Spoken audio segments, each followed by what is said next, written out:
You're tuning into Black and White Sports on YouTube. The no-holds-barred truth on sports.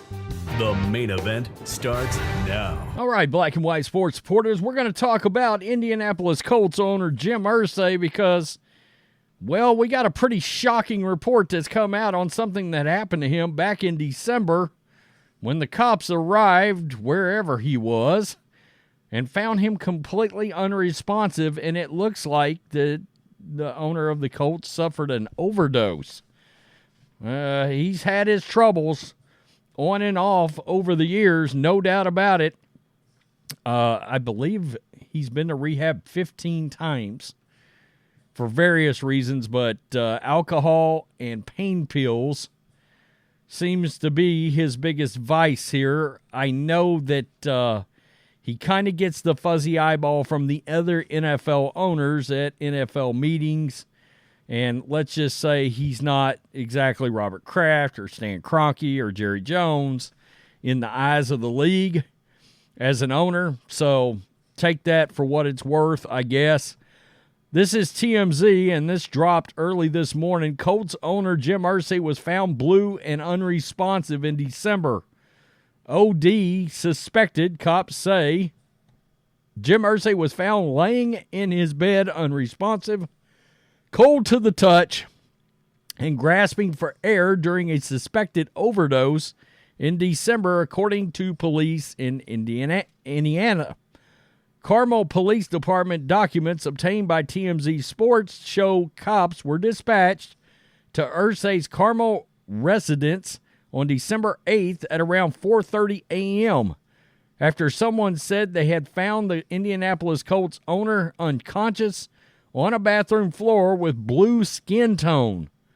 When the police first arrived, they say Irsay had been moved to a bed where he was struggling to breathe, had a weak pulse, and constricted pupils.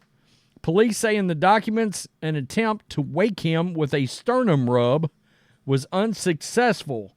They added, though, after administering one dosage of Narcan, a drug commonly used to revive people in opiate overdose situations, quote, he responded slightly. Cops say they were prepared to attach the AED to Irsay, but paramedics arrived and, quote, took over life-saving efforts. Irsay was eventually transported to a nearby hospital via ambulance.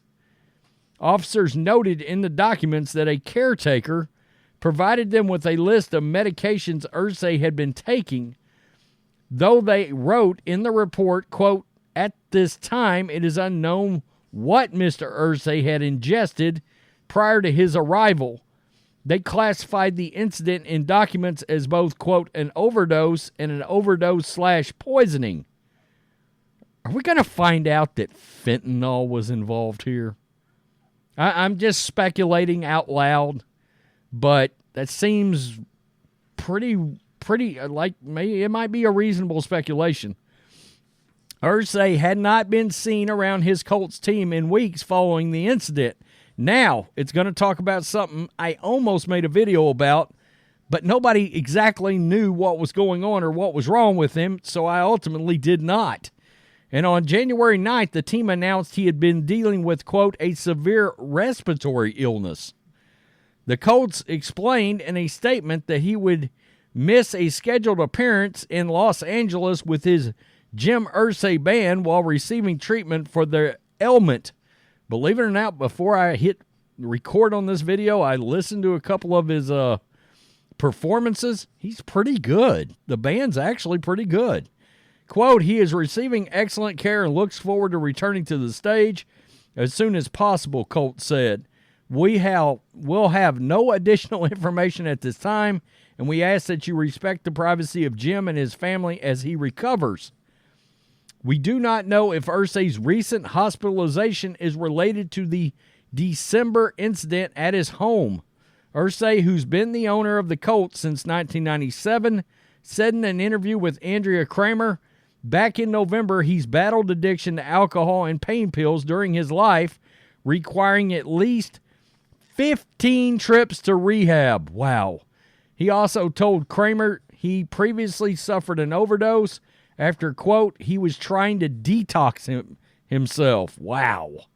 All of a sudden, I started slurring my words, then code blue, I stopped breathing, he told Kramer of the OD.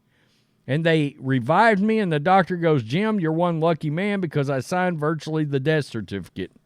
It says that TMZ reached out to Irsay and has not heard back. Now, of course, Jim is kind of famous for flying off the handle when it comes to his football team and making just wild decisions. A couple of years ago when the Indianapolis Colts was going into their last game, I believe it was against the Jaguars. Carson Wentz was their quarterback.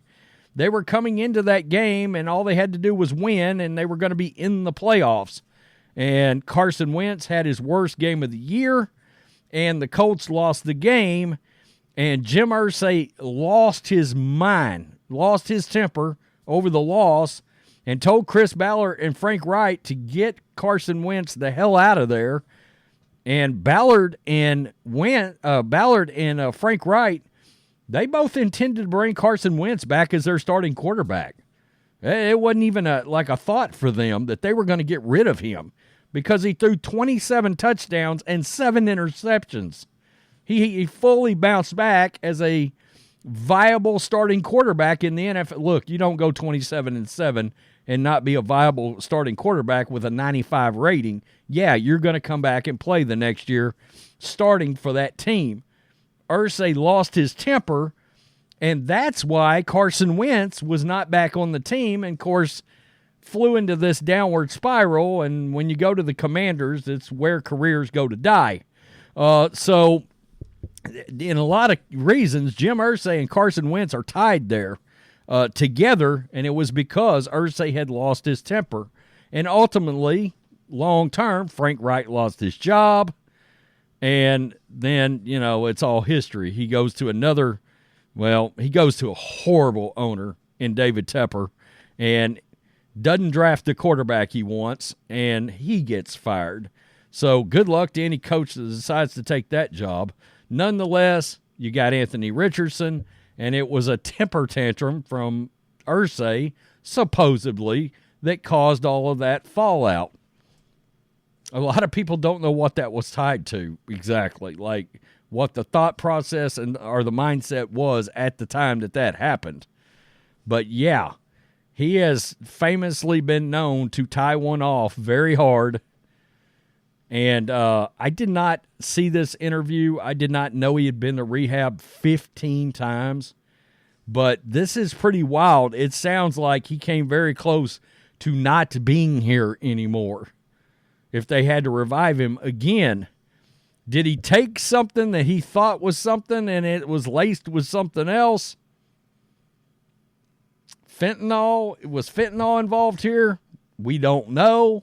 That's speculation, but in this day and time, when you see somebody overdose / poisoning, you got to wonder. It doesn't say what he took, what he ingested, and how much of whatever it was put into his body. So anyway, if we get any more details that are worth sharing, we will definitely make another video. Peace, I'm out. Till next time.